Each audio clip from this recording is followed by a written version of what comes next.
When you come up against one of the best in the business, John Cena, it can be pretty nerve-wracking, but exciting at the same time.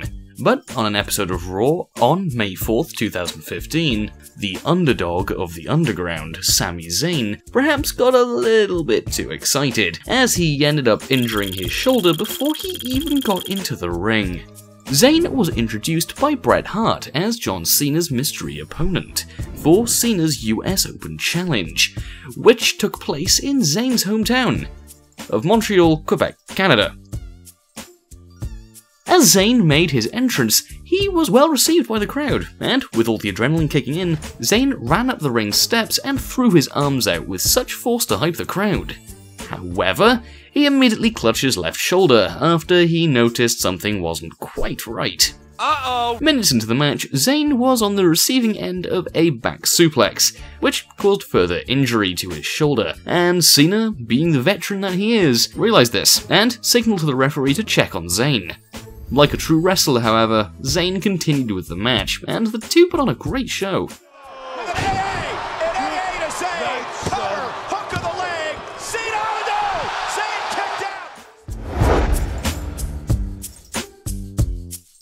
The Undertaker sure knows how to make an entrance, and for decades he has been taking souls and digging holes. He may take an eternity to get to the ring, but his chilling theme combined with the smoke, pyro and lighting all add to an ominous atmosphere that is guaranteed to send shivers down the spines of his opponents.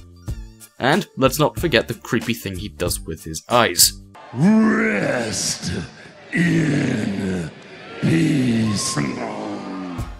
But at the Elimination Chamber pay-per-view in 2010, a pyrotechnics incident saw The Undertaker close to being a dead man. As the Phenom made his entrance, he was momentarily engulfed in flames on 3 occasions, as a result of a pyrotechnics malfunction, which forced him to run towards the ring and discard his hat and leather jacket in the process. The fastest I've ever seen take a move. Fortunately, the fire extinguished itself. However, The Undertaker suffered first and second degree burns on his chest, neck and arms. Despite this, Taker continued the match, and was given several bottles of cold water to cool down off camera. The burns could be seen while he was wrestling, and Chris Jericho, who went on to win the match, even recalled that he could smell the burning of The Undertaker's skin. As for the pyro guy, and no, it wasn't Kane playing tricks on him, The Undertaker made sure he was gonna pay for what he did by getting him fired from the WWE. Rest in peace.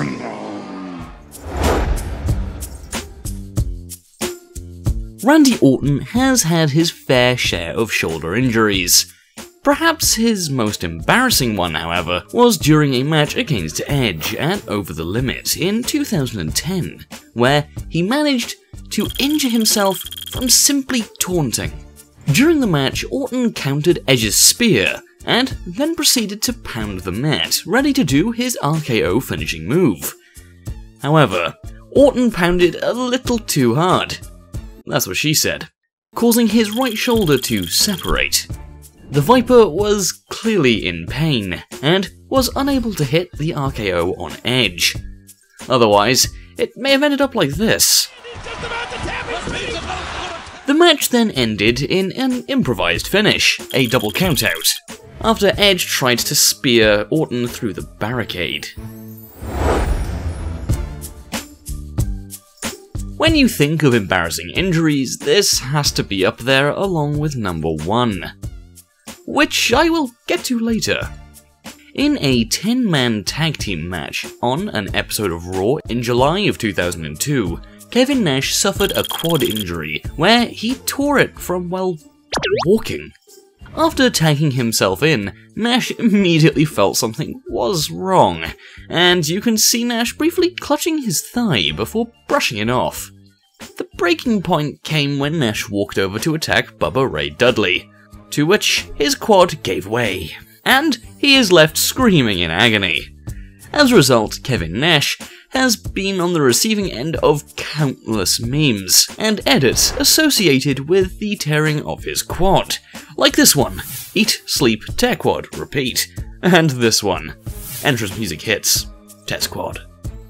If you even type his name on Urban Dictionary, it says to pull a Kevin Nash is to tear your quad by simply walking.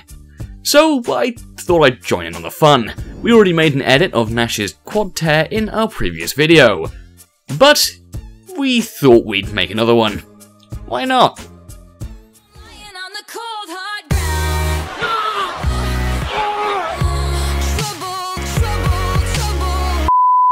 Even Chris Jericho couldn't help but join in on the fun, as he tweeted, "Hope at Real Kevin Nash doesn't tear his quad tweeting." Just mean. That one's just mean. The ending of the 2005 Royal Rumble match, let's just say, did not go as fully planned, with Batista and John Cena falling over the top rope and hitting the floor at the exact same time. Confusion spread across the arena as Raw referees raised Batista's arm in victory, while SmackDown referees raised Cena's arm. The chairman, Vince McMahon, however, was not amused, and could not stand for this any longer. He emerged from backstage and angrily stormed down to the ring, looking pissed as ever. McMahon then rushed into the ring, but upon doing so tore not one, but both of his quads, and awkwardly collapsed against the ropes into a seating position, unable to stand. I guess he skipped leg day. In all seriousness, you can see that McMahon's legs impacted with the side of the ring apron as he slid into the ring, which in turn led to his quads giving way. McMahon's face just summed everything up, as a look of pain and confusion could be seen as he decided what to do next. In the end, the match was restarted, and the animal, Batista, emerged victorious. Although the whole end to the 2005 Royal Rumble was unscripted, it did create some unforgettable and hilarious moments that WWE fans will never forget.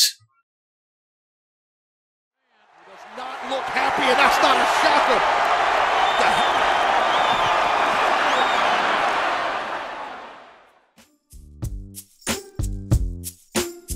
Thank you so much for watching. If you enjoyed, please show your support by leaving a like and sharing this video, as it really does help us a lot. Don't forget to comment below too, and we will pin up the best comment. And if you haven't already, please subscribe and turn on notifications so you never miss a video from us. Lastly, for daily wrestling facts and more, follow all of our social media accounts, which are on screen and in the description.